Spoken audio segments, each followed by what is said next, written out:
This is weird. Yeah, this is weird. This is so strange. Guys, welcome to the SideConversations podcast. I'm your temporary host of the night, Jack Stowe. And I'm here with your esteemed host, permanently for this podcast, Kevin Deanna. What's going on, dude? What's up, man? This is really weird, actually. This is the first time I've actually sat on this couch as a guest on my own show. It is kind of strange. I'm really excited, though. I'm like, we had just discussed this idea. So we're double backing, right? Yes. We're double dipping tonight. We're back to back. Big double dips. We're crushing today. it. Yeah. So we're recording back to back podcasts. Yes. We took a steak break, but now we're back, right? Big so steak this is break. Definitely Little ribeye break.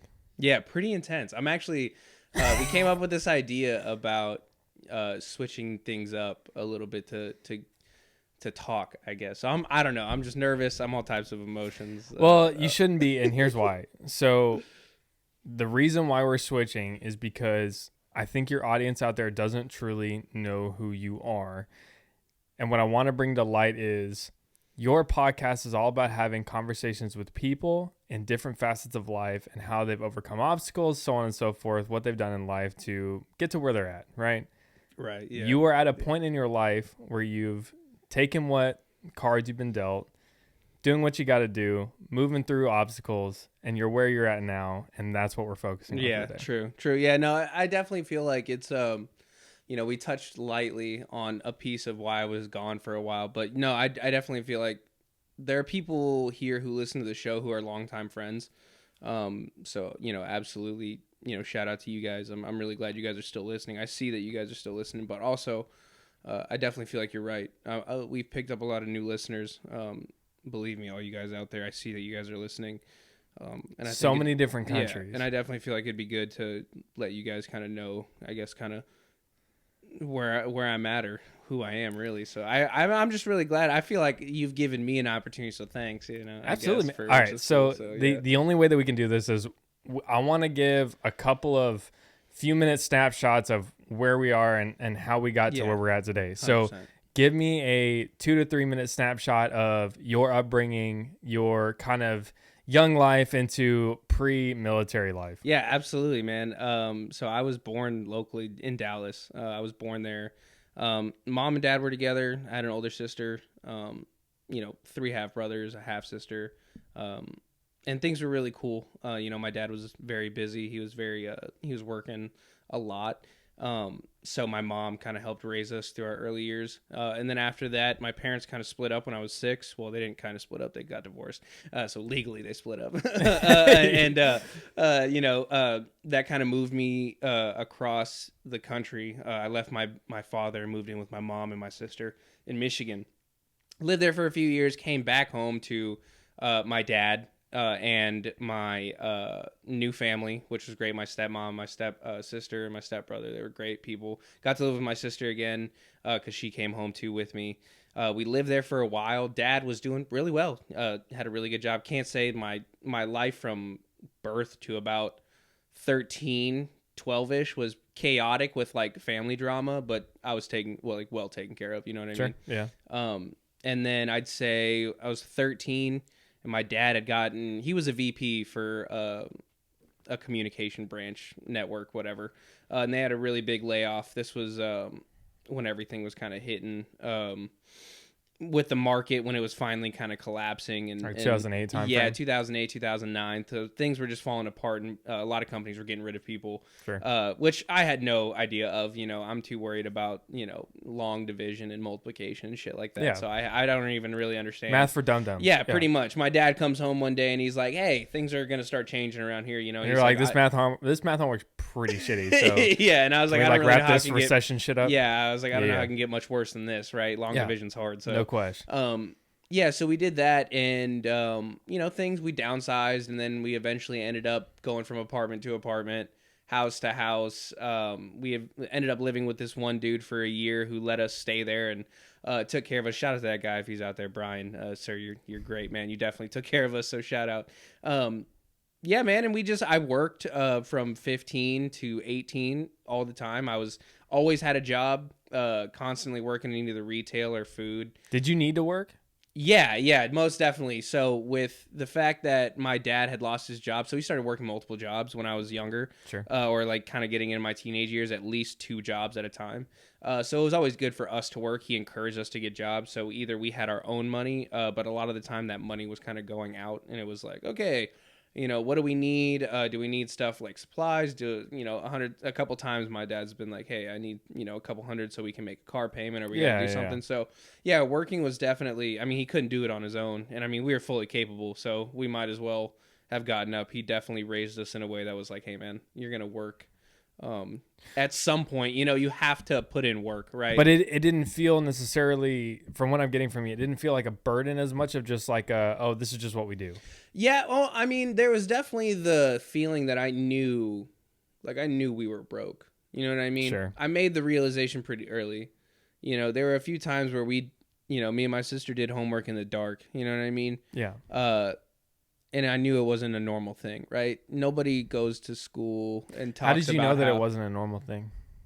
Well, we were going to school at like in a really a wealthy area, I guess, or a well-off area in Frisco and Plano, Absolutely. and in the Plano West area. So, these kids, not only are they showing up in extravagant cars being dropped off, but they live in homes. They live in homes. A lot of the times, things are just good for them, right? Like they a lot of the kids that we went to school with, and I say we because we went to the same high school. Yeah. But a lot of the kids we went to school with were able to be afforded like club sports, after school activities, things like that. They didn't have to worry about being able to afford things. Yeah, exactly. Like they were just worried about going through high school. They didn't care about well, I'm not saying there were definitely other people in my situation, if not worse, you know what I'm saying? But a lot of the majority of people in that area going to school there, they were just worried about high school. You know what I mean? I'm over here worrying about, am I going to make enough money? Are we going to be able to maintain this apartment? You know what I'm saying? I'm going to school knowing that I showed up last night, right? I came home from school yesterday. I saw a big fat orange eviction notice on my front door, and I know I have to go to school and then go to work after to make money to make sure that shit can go away, right? How many people knew that? I would say I don't even know, man. So like I kind of kept it low key because I was just like, I didn't really, I didn't want to make it a pity party. You know what I'm saying? I just like in my head, once I knew things were changing, I always had it in my head. Like, I was like, I'm going to do something big anyway. So it doesn't matter. Like, I'm going to be rich. I was like, I'm going to be rich one day. Doesn't even matter. Like, I'm going to just let all this be whatever it is. And I'll make my millions. Like, don't worry. That's interesting because you already have that mindset. Yeah. When in all reality, you didn't have anything driving you in your early life to tell you that was going to be the case other than your own drive. Yeah, I would say that mentality, like, I mean, everyone goes through their stretch, right? When they find out what they want in life, right? Sure. People don't get hit. A lot of the times people don't get hit with real life till later on in life, right? Till after the college parties are gone, when they're at their first job, when they start stumbling or whenever, like all my reality checks came really early in life, realizing we're broke. Christmases dwindled down really quick. Christmases was a big thing, and now it's like a couple gifts, maybe one gift, maybe hey, maybe we're just gonna set up the tree this year and we're just gonna be happy that we're around each other. And I knew I knew it wasn't normal because in my area, right, in the school or my friends, it was always big parties, lots of presents showing up all the time. Yeah, so all the time. So I was like, and even being 16, they get cars at 16, 17, 18. Nice cars. My first car I didn't get till I was 18, and it was a 2002 Ford Focus. Nice. And was it a Ford Focus? Yeah, I think it was a Ford Focus. And that thing, the transmission blew out on me in 2 weeks. Yeah, it was a $1,600 car. But my mom got that for me, so shout out to her. But yeah, man, Big like preach. I just knew things were different, I just knew things were different. And I had friends too, well-off friends, and seeing that was how the majority lived, at least in our area, I was like, okay, sure, we are definitely different. But yeah, I just worked throughout high school, and I was just like, I was just working, and I didn't really have, went through school, did high school. I kept good grades, you know what I mean? A/B student, whatever. Sure. No honors though, no No, pre-AP. but you did fine. I just did my job. Yeah, I just did my job, you know, and I was just trying to make money, you know. I was more concerned about work throughout high school, and then, you know, one day a dude in dress blues bumped into me and asked me if I wanted to pursue other opportunities. I'm glad you brought that up. So explain to me your process from going to the high school into your military career. And you know, I want to kind of make this quick because a majority of the podcast is going to be based on your transition piece. Yeah. So I want you to kind of give me the quick synopsis of how you got from high school into military, and then kind of your first few years in the military before you started your transition out. I kind of want to go from that first to third year, roughly, and kind of tell me what that experience was like getting into the Marine Corps, what you did, and kind of how you got towards the back end of your career. Yeah, absolutely. The story on me joining the Marine Corps is crazy. I mean, you were kind of in the background when all this was happening too. You know, we were friends, you know, at least. Yeah, we knew each other. Yeah. So I'm in this relationship with this girl, and we were super serious throughout high school, and the end of the year's coming up, right? And she's already got accepted into college, and she's like, I'm doing it, you know, going to college. All my other homies, I got accepted here, I got accepted there, I'm leaving here, I got a job here. Including me, by the way. Yeah, including you. You were also like, I'm going to tech. And I was like, well, all right, well, okay. And I was, but, you know, no saltiness. I was proud of you guys. But the thing was, my mindset was in other places where I didn't care about getting an academic scholarship. Yeah. I knew I wasn't going to get a sports scholarship. So I was like, whatever. I might go to college. I had dreams, dude. I wanted to go to college. Still to this day. For sure. I want to go to college. But in that mindset, right, I wasn't feeling it. So she gets into college, and then I just remember waking up, and it all hit me. I was like, school's almost over. Senior year's almost out. Everyone's already gone. You know what I mean? Everyone's they're like, not only are they gone, they've already signed their ticket, you know? They're already planning. And I'm like, I'm here.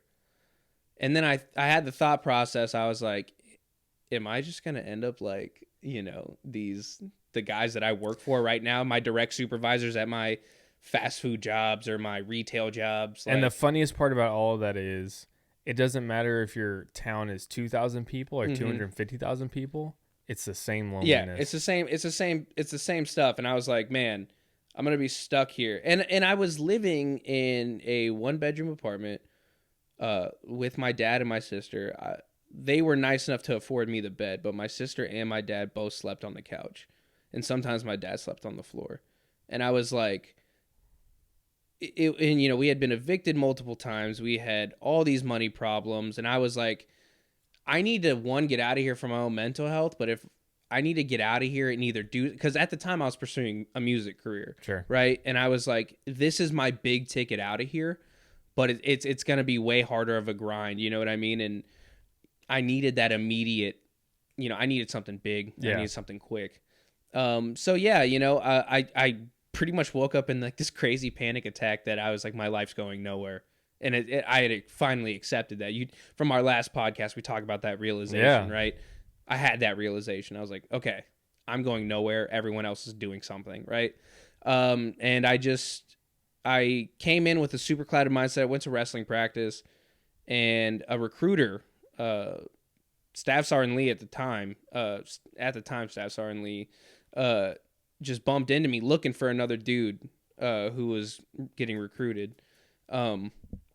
And I said, yeah, no, he's not here right now. He's doing whatever. And he was like, oh, yeah, okay, well, let him know that I'm coming through, right? And he was like, how old are you? You know, like you 18? I'm like, the perfect age. Yeah, and I was like, yeah, I'm already 18. And he, you know, that's like the recruiters.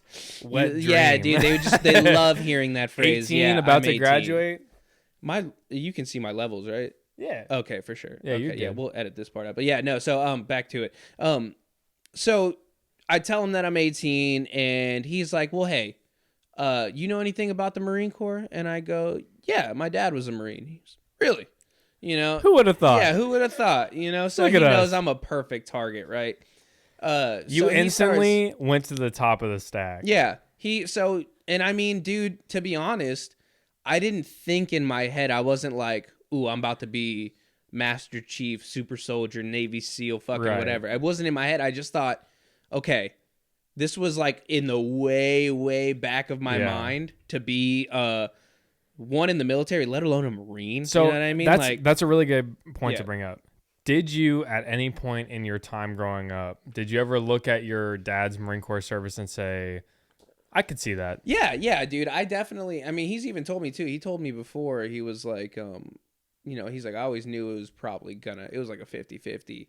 I mean, dude, all the time, I was so hype about him being a Marine, like when I was younger, because I just love that shit. You know, I was all about like Power Rangers and soldiers and shit like that. G.I. Joe. Yeah, so like knowing my dad was a Marine, I was like, yo, like that's so badass. Like, and I always had like the Marine Corps t-shirts, dude. I made him like buy me like dog tags with my name on it and stuff. Like, so he knew. And like, you were full moto before dude, like you were even in. Dude, when John Cena came out like with the Marine and the movie and like all, yeah, dude, I was all about it. So, but it never crossed my mind, dude. In my head, I was like, I'm gonna work, or I'm gonna either be a deadbeat worker supervisor, or I'm gonna be a music star if this pops off. Yeah. Or, like in the furthest region of my mind was I like, yeah, I'll join the military.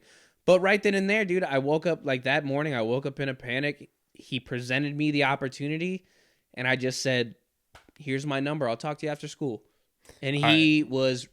So I guess to shorten up the story, right? So I do that. An hour after practice, I meet up with my girlfriend in the parking lot, and I tell her it's over. I just go, hey, we're done. I was like, I don't want to do this anymore. I don't want to be in a relationship. This is just, it's gone on long enough. I feel like I'm not going to be able to do really anything for you, so let's just cut it here. She starts crying. I'm like, whatever. I go inside. And I'm like, because at that point, I was so detached from everything. I was like, this is my ticket out. This is my golden ticket right here. I'm just going to take it. What became your singular focus? Yeah, exactly. I was like, okay, so we break up, go through the rest of the day. I go home, tell my dad I'm going to go meet a friend at Starbucks right down the street. I walk across the street, and I'm signing paperwork in a Starbucks. The recruiter sweet talks me for about 10 minutes, and I just tell him, yeah. It is crazy how good they are at that. They will meet you anywhere, anytime for you to sign some paperwork. 100%. And it was the same night. And once you sign, you're done. It was all within 12 hours. I had signed the dotted line. I said, I'm in the Pool E program. I'm going to start doing my paperwork. I'm going to go to MEPS. Yeah. All of it. You're literally signing saying, here are my cheeks. Take them at your will. They're yours. Once I ship off, they're yours forever. Yeah. And that's it. So signed, sealed, delivered, these cheeks. So I do that. 100%. He tries to, we ended up becoming good friends. And I mean, he's a gunner sergeant now. Yeah, great guy. Gunner sergeant lead, dude. Shout out to you, man. He even pulled you in. I saw you know what I'm saying? So a year ago. So. Shout out. But he's giving me the whole spiel, and I said, all right, cool, man. Like, I got it. I got other things I got to do. You know what I mean? I got to get back home. I got to get back home and do whatever I was doing, which probably wasn't anything legal or smart at the least. But, so I go home, I walk inside, I say, Dad, I just signed paperwork. I'm going into the military. And he goes, okay, what branch? And I go, the Marine Corps. And he goes, what branch do you think, motherfucker? He goes, good luck. And then he just goes back to watching TV, and he just minded his own business and just and from then on, he told me, I really only think one time in that whole process of, I was in the debt program for like 8 months, you know what I mean? School was about to finish, and then I was in there for like 6 months, and then I was going to leave. And only one time he really kind of stopped me and was like, hey, you should probably cut back on the smoking if you're going to get into the military. Yeah. And I was like, hey, you might want to stop doing the thing that's restricted and prohibited. Right. He was like, you might want to stop like doing drugs. And I was like, you're probably right. Yeah. But that was really the only time. Permanent non-availability. Yeah. Like, you literally, if you get caught, like, so if you take a drug test and you pop at the entrance facility, you are prohibited from coming back. Yeah, for any branch. Like if you go, so the military entrance facility, when you go, and it has all the military branches. If you show up and you piss hot on a piss test there, you are prohibited from joining the military for the rest of your life. Yeah, it's ridiculous. Having a fake ID and they put your picture on Yeah. Yeah. No question. 100%. Like literally, I want to say that one more time. If you piss hot it's called MEPS. If you piss hot at MEPS, you're done. you will never join the military. Yeah, you're done. Ever. So that was really like he looked out for me in that sense, where I kind of like, he never really acknowledged. He did that for me too, by the way. You know what I'm saying? He never really acknowledged the fact that I was going into service, because he was like, because he even told me too, he was like, anyone can join up. You know what I mean? Anyone can sign the paperwork. He's like, I don't care. That doesn't mean you're going to be good. Yeah, and especially the fact that I was trying to be a Marine too. He was like, that's cool, man. Hella people can sign it. Yeah. He's like, at the end of it, when you're done, but it was more subtle than that. It wasn't so on the nose. Yeah. But yeah, and I think he had my back too. He came in a few weeks late after I signed and spoke with my recruiter face to face and was like, strip away all the fancy stuff, all the car payments. I want you to tell my son the real deal right here, right now in front of my face. And he did. He dished me the same stuff, and my dad approved, and he was like, yeah, man, good luck. And he just sent me off. So, yeah, I left. I was 18. Yeah. So I guess that answers that question. So you leave home at 18. Yes. You enlist in the Marine Corps. Yeah. So it's not that I want to hear about your Marine Corps experience, but I don't want to go through each individual year. I want you to tell me the first few years, which is a lot to unpack. Yeah. So, but I want you to glaze over it for me. The difference between you showing up for the first time and starting to gain rank. How has your mindset shifted over the course of the first 2 to 3 years of your Marine Corps experience? What was it like when you first showed up? And what was it like by the time you were starting your transition out, and when you first found out your transition out? Yeah, absolutely, dude. Instantly, there's no doubt. I had an immediate attraction and admiration for the Marine Corps the second I dove into it. So I was. Why is that? Once they shaved my head, I became, once I felt that stripping of my personality of me, and I was fully immersed there. Sure. So I was moto, dude. Definitely motivation from the get. I saw myself staying in for a very long time, and I enjoyed it, dude. I enjoyed being a Marine. I enjoyed wearing the uniform. I enjoyed being just a Marine in general, but then also being, they tell me I get to go with an artillery battery, but I show up to the fleet already pretty motivated. You know what I'm saying? I'm ready. I'm ready for anything. I want to take on the world. You know what I'm saying? So I attack it pretty well. After about a year and 3 months, I get meritoriously promoted to corporal. So I'm 20 years old now. So within a year and 3 months, you have officially cemented yourself within kind of the realm of leadership. Yeah. So I'm now taking on Marines. Keep in mind that year and 3 months includes your boot camp, that includes your school, your follow-on combat training, that includes your schooling, and then whatever remaining time you had, you were able to prove that you were able to be a leader amongst the platoon that you had. Yeah, I was in the fleet for less than a year before I was a corporal. Fast. And it was very fast. So, and obviously when you promote that fast, especially in a MOS that isn't very, it doesn't promote super fast. fast. It doesn't do that too often. People tend to look your way. By the way, what is a meritorious promotion for this? Basically, it's a promotion that it's not on schedule, right? It's when you're recognized for certain characteristics where you're fitting the mold of a rank that's higher, and your higher ups are basically recognized that since you're already fulfilling not only the mold but also other characteristics and the duties of that rank, that they're willing to promote you ahead of schedule, ahead of any cutting score that you have for your job or anything like that. Because they're normally like required wickets. That you a certain amount of time you normally have to fulfill before you can get promoted. Right, exactly. So when that happened, obviously a lot of attention gets thrown my way, and I'm young. I'm living in the barracks, and they moved into my own room. How old are you at this point? I just turned 20. I just turned 20 years old. Jeez. And I'm taking on PFCs who are like 29. I'm getting other lance corporals who are like you're essentially a sophomore in college. Exactly. And I'm trying to basically just run a platoon, but still it didn't knock my motivation, man. I was so excited the whole way made through. It even better. Yeah, I loved it, man. And then I think it was in my third year, we deployed out with the 26 Mu, and it was cool, man. But a lot of things took place on that deployment that kind of revealed a lot of true colors of certain things that I just didn't vibe with, really. too well in the long run. Like, I didn't see the bigger, like, basically, I'll put it like this: when you get exposed to the rawness of the world, your perspective really shifts and changes, you know, and especially when you interact with these people and when you're running missions on their land, you know, that if you really have a heart, right, the humanity in it kind of shows. But we don't have to dive too deep into that.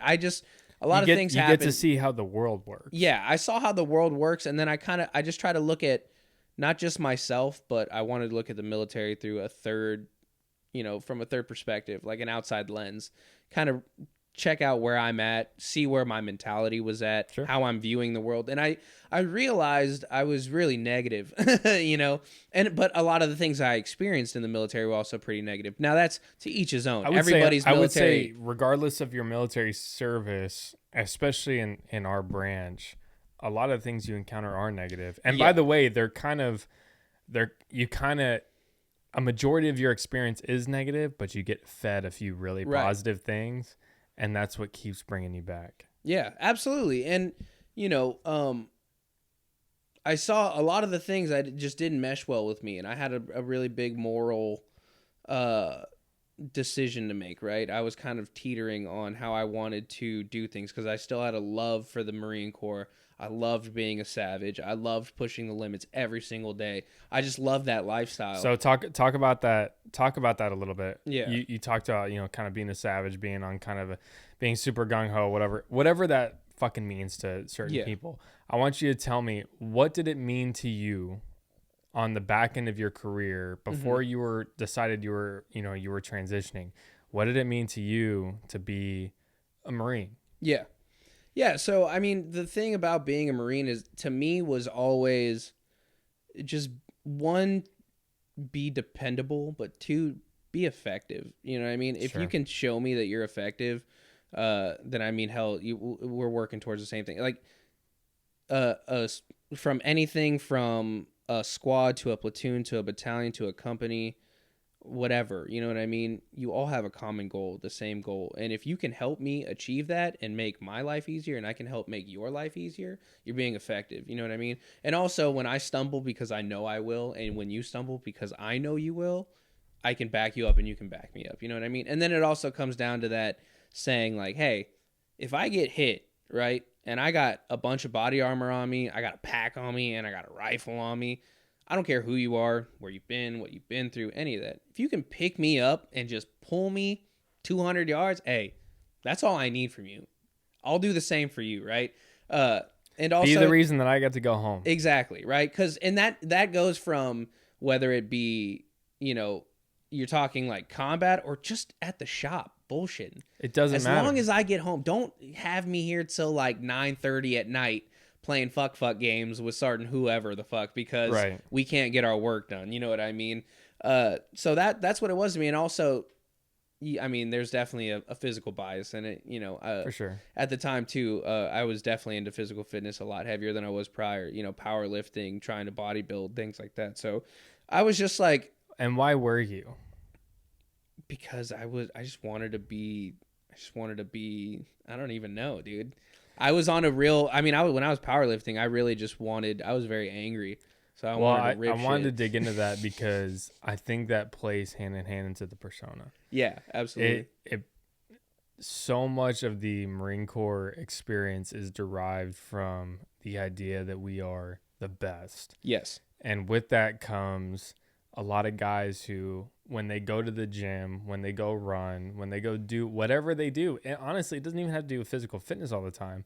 Whatever they do, they have to be striving to be the best. Yeah, and I think, that was something that was ingrained from just boot camp. You know, people like to joke about boot camp because a lot of funny things happen, but one thing by the way, the only people that joke about boot camp are Marines. Yeah, and that's what I'm saying, because it was so memorable, but also, I mean, the same thing applies when people relive trauma, you know what I mean? Mm-hmm. That's what we do 24/7, because a lot of the things that happened there we love to joke around about it, but at the time you're like, this was garbage. It was a lot of it too when you think about it, man. It was, I hate to use the word brainwashing because it sounds so It strong. was. But, I mean, look, they take, you are a civilian, and they're like, not only, it's not like Army, Navy, Air Force, right? Where they're like, we want to make you a part of the military, gun-ho, super strong, go America. Welcome to the community. The Marine Corps is, I want to make you a weapon of mass destruction. I want you to not only be deadly when I put a rifle in your hand, I want you to have a mindset to where you can see a ball of cotton and think of 100 ways to kill someone with it. I want that to be your mindset. Yeah. I want you to move fast. I don't want you to take shit. And if anybody stands in your way, you go straight through. You never do anything less than 100%. Exactly. So, and that's the thing too, is when it's like, you have to be an animal. You just have to be physically fit. You have to be this perfect specimen. So, and they put that in your head, and you're like, if you really drink the Kool-Aid like I was, then you're like, there's no other standard. It's that. Yeah. It's to be the best, to be on top. There's no other way. Yeah. So when you're in there, I mean, when you're surrounded by people like that, it was super in anything you did. I mean, I met guys who bodybuilt and they went to the extremes. People who did powerlifting and went to the extremes, i.e. me and my buddy Alex, who got me through all that other shit and trained me. People do crazy shit, rowing, like they do, like you see people out there like racing and shit. So whatever they're doing, you're constantly surrounded by people who are pushing it to the limit. But also it's also like a Marine thing. I mean, yes, you have your onesies and twosies in the Army and the Air Force and the Navy who are like hardcore and extreme, but in the Marine Corps, every single person you pass is somewhat crazy. They have that switch because it's been installed. It's been hardwired. Like every drill instructor took time individually at some point to put that switch in their head when they were like, if you don't fucking listen to me when I tell you, like something bad will happen, right? They drill that shit into your head, right? When you're late, what happens, right? Marines die, right? I don't hear that in the Air Force. I don't hear it in the Navy. The only place we're talking about people dying when you show up late is in the Marine Corps. So they instantly make it life and death. Everything. And it's institutional mindset differences too, right? I mean, you're not going to have Air Force boot camp that's going to talk about combat mindset and all this other bullshit. Yeah, like at the end of the day, really diving into they're not going to have differences. Yeah, because if we're really diving back deeper into it, I mean, the Marine Corps was only made for fighting. Yes. I mean, we were originally made to jump from ship to ship because the Navy couldn't do it. So they didn't start the Marine Corps to make drone pilots. Yeah, obviously our whole background is violence and being aggressive in combat, being the tip of the spear. Mm-hmm. And I agree with that 100%. No matter your MOS. Yeah, 100%. I agree with that. So, but yeah, man, that was, I had no other choice because if I wasn't being the best I could be, I was doing a disservice to the Marine Corps and a disservice to everyone around me who had at some point depend on me. For sure. Yeah. So I was going hard for those reasons. So, you did your first 3 years. You obviously kind of overcame and adapted and did what you needed to do. Mm-hmm. You had a lot of really great promotions. You rose the ranks really quickly. Bruh. And you got about the last year of your Marine Corps contract. Mm-hmm. You're on deployment. Mm-hmm. I'm on deployment, yeah. So you finish your deployment, you get back. What does the last 9 months to a year look like for you? Where was your mindset at? And then what ended up transpiring? Yeah, so I was in a relationship at the time. When I had come home, I was in a relationship. And I was like, well, if this is going to go anywhere, maybe it's going to like end up in maybe we're going to end up living together or something. So I was like, okay, cool. But we had taken it kind of, things just ran really fast. And I got into thinking about my career and where I wanted it to go, but I was acting careless, right? So I go over and get a fancy little like tattoo on my forearm, right? I have one tattoo on my forearm at the time. I come home and I get another tattoo on my forearm, right? But we'll just leave that for there right now, right? So do all that. The relationship is long distance, but it's serious because I'm fucking, if I'm being honest, I'm just not in the right mindset. I'm trying to what feels like compensate for something, Where was your head at the time? Like, what do you mean? What were you thinking? I mean, you were on the last year of your career. I mean, a lot of things, right? So I come home and I'm like, you think you're gonna do 20? Yeah, I think I'm gonna. I think every. Yeah, I mean, I'm. Well, that's the thing. I'm in this moral dilemma, right? Where do I want to go after I've seen what quote unquote U.S. assistance looks like, right? And I'm like, I don't know if that's my gig, right? But I love my Marines, man. I love being a Marine too. I love it. You know, there's nothing better than it. You know, I can be somebody else, you know, and I like that person, you know, in some ways. Obviously that guy needed a lot more work, but that guy got shit done. You know. Yeah. So I come home and this relationship is going and it's over serious than it needs to be, and I get a call like 2 months after I'm home. I get a call that my dad has cancer, right? He calls me up and he's like, hey, just want to let you know this happened, yada yada. And we kind of, I'm like, okay, we can fix this. We're kind of in a weird state. So I visit home a little bit, and that's kind of like that first time I get like that interaction with like my significant other at the time. And I realized when I was there, I was like, I'm not really feeling this. I was like, this is not what I was fucking with. Like, this isn't I just didn't, something felt off, you know, and I was so torn up about what was going on with my dad. And then yeah, I kept coming home like pretty frequently. Yeah. And things were just like deteriorating really quickly with my dad. So now my head's like, shit. You know, I want to get out for my dad at least, you know, to maybe try to help.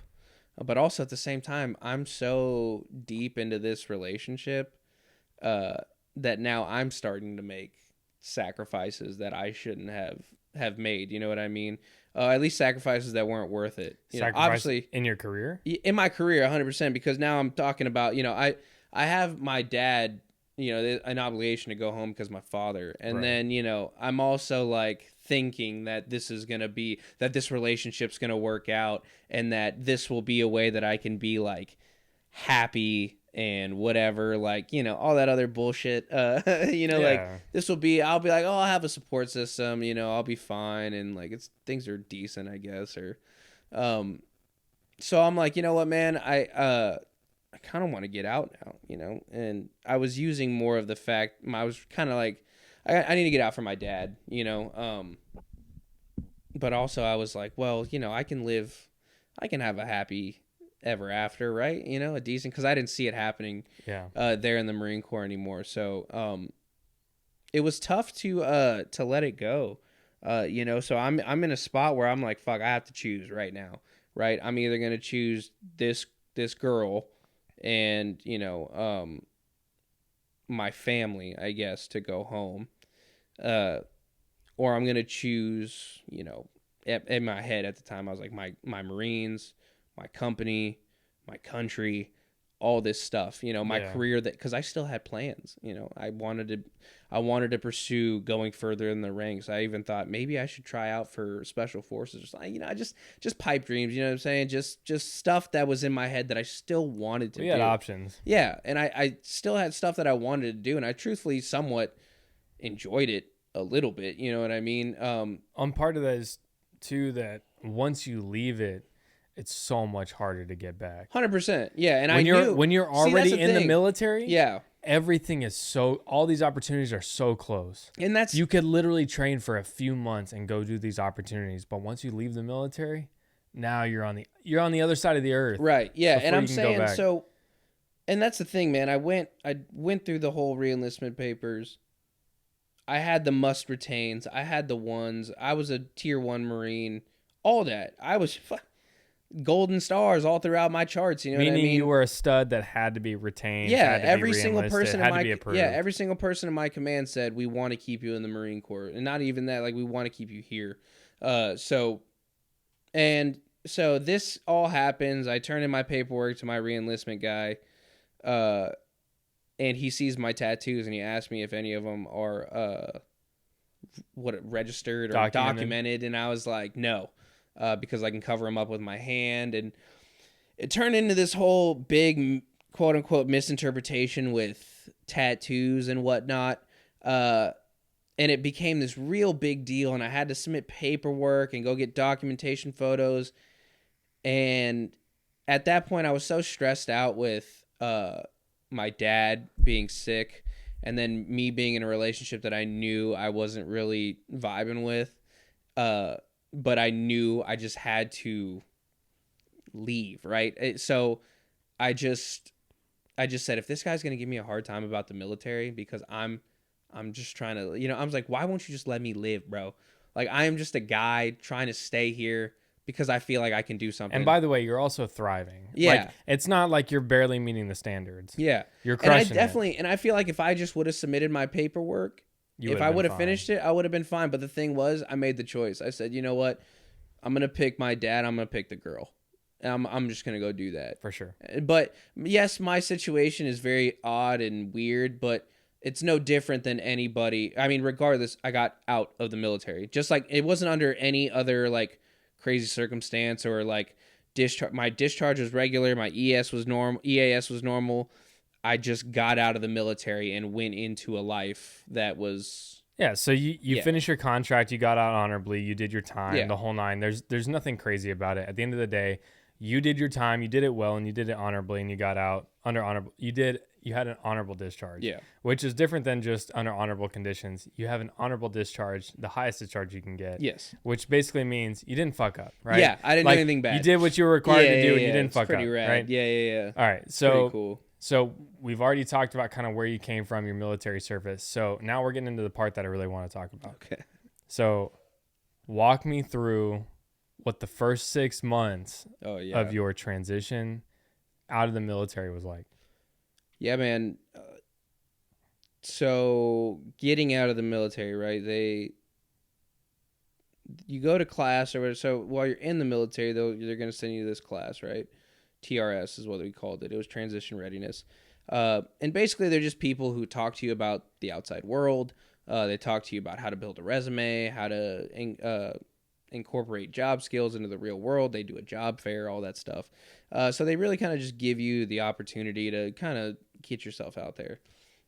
So I'm already, I do all that. I build a resume, and I sent out a resume to a friend of mine's dad who works at a company he worked at a bank, and he said there was an opening in an insurance company within the bank. So they gave me an opportunity to go interview with them. This is after I'd gotten out. It was like a week after I'd gotten out. So I'm immediately going in a job interview. So I get out, right? I leave, I drive home. I meet up with my girlfriend at the time, and then we're about to move into our apartment in like 2 weeks, right? That we had gotten together or whatever. So I immediately go from, I was in the military living my day-to-day military life, right? Which is a regular rise and grind 24/7. I took about 5 days off and then immediately went into job interviews. I had a couple of interviews at different places, but I was gunning for that main job. I was out for about a week and a half and I got the job. They confirmed, they gave me the offer, and I was like, okay, cool. I was only out of the military for like 2-3 weeks, and I was back into a job, not only a job, but a corporate job. So I was working in an office, a closed space, sitting down behind a desk in a chair all day, 8 hours a day. So you went from an environment that every day, was 8 hours a day, relatively cutthroat, relatively high intensity. Yeah. Every order is carried out or else you get your ass chewed. Like, everything is very kind of A to B. Everything is very high stress, high intensity type of environment. And then what was that first job like? What did it feel like compared to what you were literally just in, a few weeks ago? Yeah, no, no doubt I'm pretty confident I can say this truthfully. Within a month, no joke, within 30 days, I was getting chewed out by a staff sergeant, being told, put my hands behind my back, fix myself, yada, yada, this and that, chewing me out.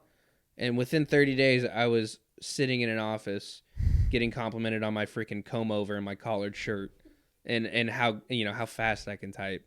You know, and I was like, what the hell is this? You know what I mean? I was like, this is different, and I mean, people continuously commented on the fact that I'm very loud. And I was like, working in an office, I mean, dude, everything, I mean, when you're in the Marine Corps, everything you do, right? Every time you move, it should be like an explosion, right? But like, I'm people constantly saying, "Hey, man, like, you're being really loud right now," and I'm like, "Oh, I'm sorry. Like, I don't know that because when I walk in, I start talking to people. I talk to you directly. I speak to you. I don't even know. I speak to you in a tone."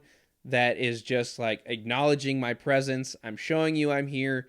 I want to you can hear me, you can see me, all that great stuff. And people were like taken back by that. Or, definitely, I'd get off a call and say something wild. I'd be like, this freaking prick, who the hell do you think he is? And people are like, whoa, calm down. And I'm like, what? I'm fine. Like, I'm just letting this guy. This dude's a dick. Yeah, I'm like, this guy's just being a dickhead. I'm just letting you guys know. And they're like, okay, like, chill out, dude. And I was like, it's very different, man. It's very, very different. And I mean, another thing too is I was showing up. The office opened up at 7:30. I was showing up at 6:30, and I was at my desk by 6:45 working. And it's like my first week there, and people are like showing up, and they're like, what the hell are you doing here? They're like, it's 7:15. Did you get the wrong schedule? Yeah, and I'm like, no. I was like, I know this office opens up at 6:30. 7:30. I was in my desk by 6:45, and I knocked out some tasks that I know how to do. I tidied some shit up, and now we're just ready for the workday. I was like, and I already have my coffee in my chair. I already took a shit, so like, what do you want? Like, I'm ready to go. You're showing up. You got to take off your jacket. You got to put on your office shoes with the 20-minute dump. Yeah, with the loafs in them because they're more comfortable to walk around and shit, and all that. I'm already ready for the day, so I'm moving at a pace that a lot of these other people are showing up late, and people are like, yo, why? And they're asking me, why are you here so early? They're like, it's all good, bro. You don't have to do. They're all like, that. you don't have to do that, and I was like, oh, well, I was like, this is just normal to me. This is. And people, it's those things that are kind of out of whack. And then, there's other things, other colorful expressions you use to where people have to remind you, hey, man, you're in a office space, But also...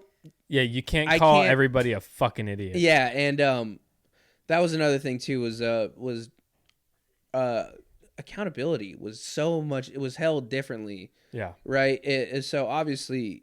Anybody in the military in any branch, if you're jacked up, normally you're going to catch a quick knife hand and somebody just being like, what are you doing? Explain yourself. Yeah. You know what I mean? There's no sugarcoating. Yeah, it's just directly to the point.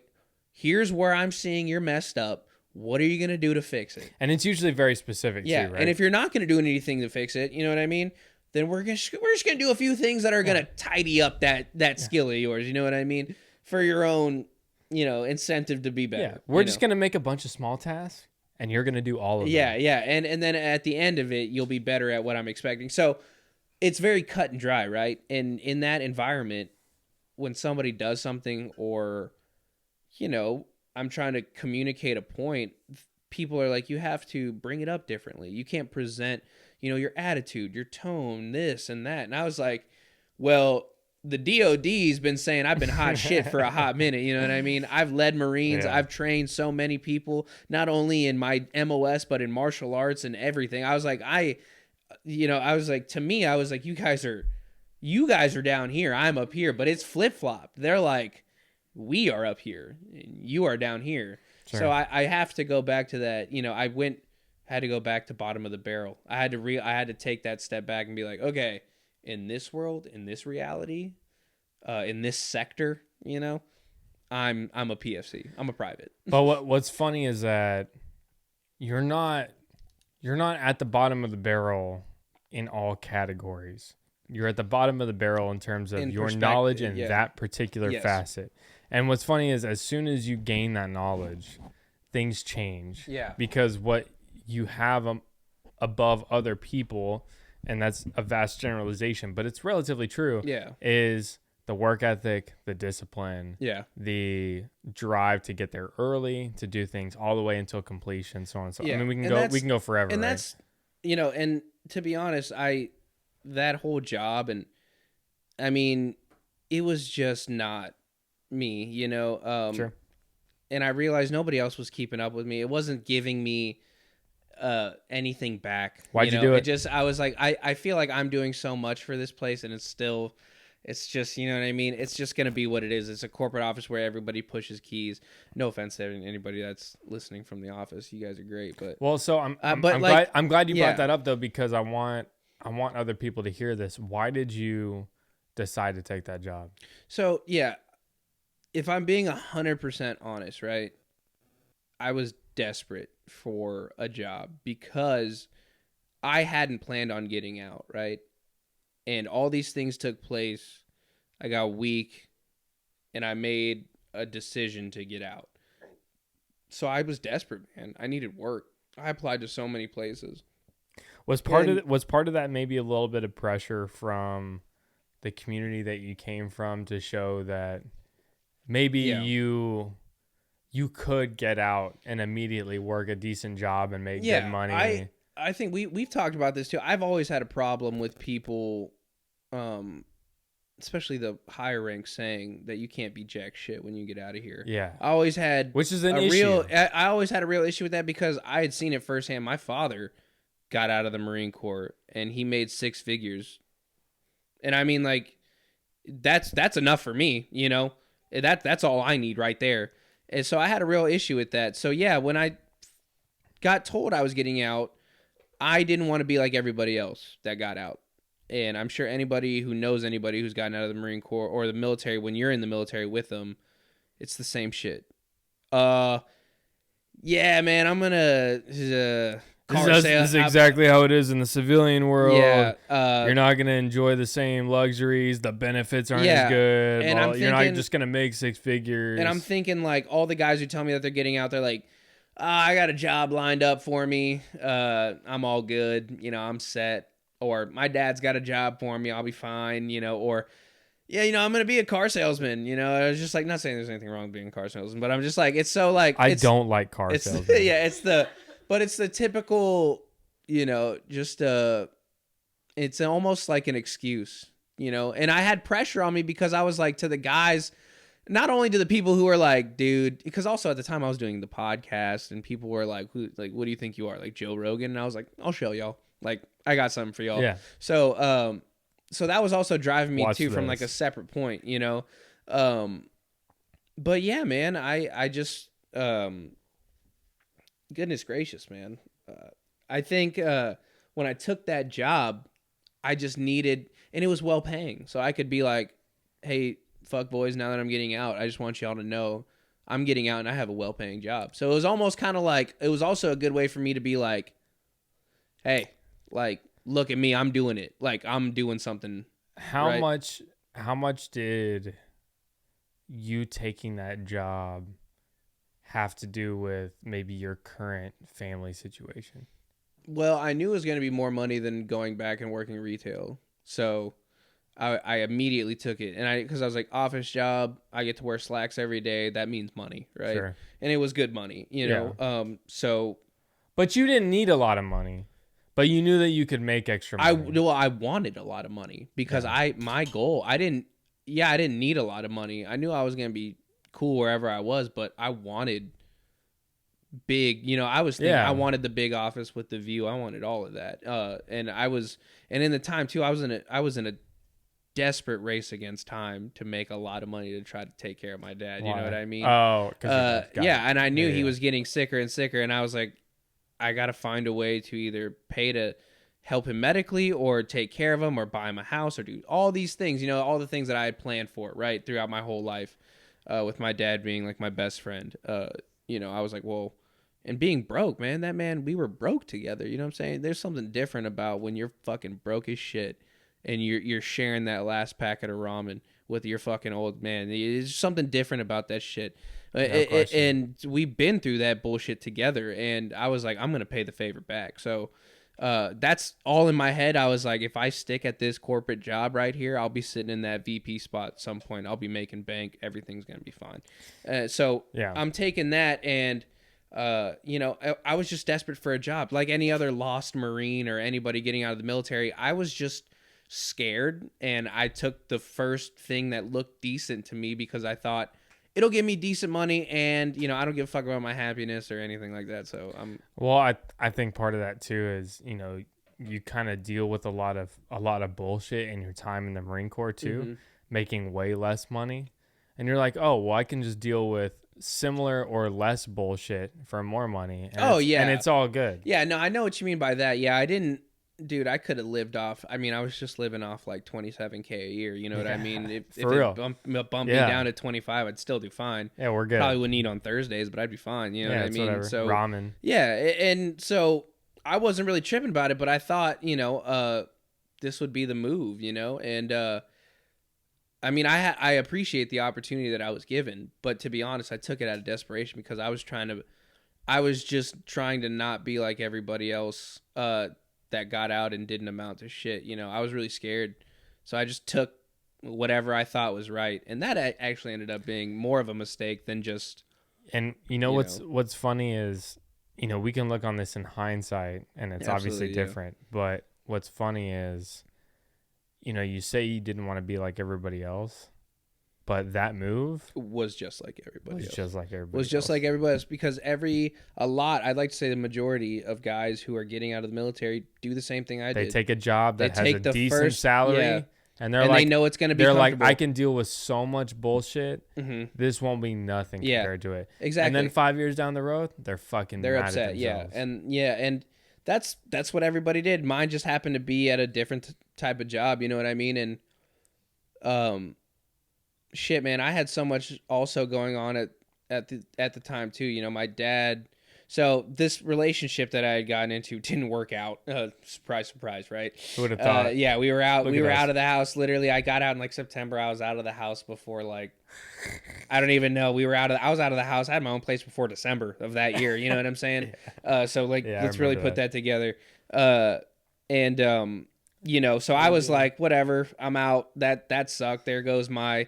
And, I was trying to hold on to something because my dad was like dying. So I was like, I need to hold on to something. So I was like all depressed, like, my love, no, my heart. And I was like, it's bullshit. Which is natural. I was like, but also I was like, I was really just trying to force it so I wouldn't have to think about my dad. But then all that shit kind of went away. I was like, damn, okay, whatever. I was like, all right, I got bigger fish to fry.